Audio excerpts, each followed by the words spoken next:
сожалению, старенькие собаки и кошки часто оказываются не нужны своим хозяевам. Порой их отвозят в приют на доживание, причем в одиночестве, в непривычной домашней обстановке. Или же бросают на улице, на мусорной свалке, в лесу.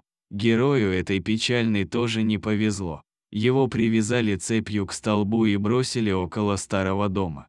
На счастье, о нем стало известно людям, которые жили рядом. Они-то и помогли бедному, брошенному псу. Позвонили волонтерам. Когда те прибыли на указанное место, то даже не поверили тому, как можно было додуматься посадить на цепь собаку у нежилого, ничейного здания. Однако это была правда. Белоснежный песик был жертвой своих бессердечных хозяев. Он лаял несколько дней подряд. Звал на помощь. Когда его заметили, то позже выяснили, что хозяева собаки просто уехали в отпуск. Не одни, а с другим своим псом. А про этого питомца забыли. Так он и сидел без пищи и воды. Не мог даже убежать отсюда. Но его лай, в конце концов, услышали неравнодушные люди.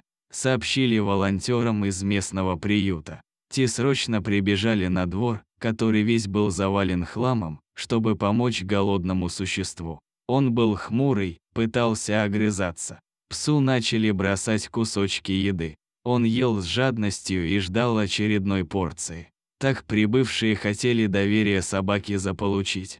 Не сразу, а через время пес разрешил им себя погладить. Так что контакт можно было считать установленным. Волонтеры продолжали удивляться.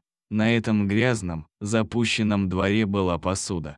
Но вся, пустая. Хозяева, уезжая, даже и не подумали оставить псу хотя бы воды, не говоря уже про еду. Не подумали и о том, что тяжеленная цепь причиняла собаке боль, поранила ее, и раны тоже сильно болели.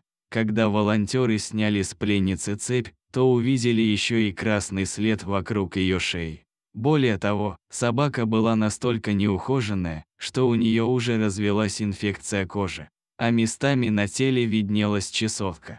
Если бы собаку не нашли, то она бы умерла. Но ее нашли и вовремя. Отправили к ветеринарному специалисту. Тот принялся за лечение.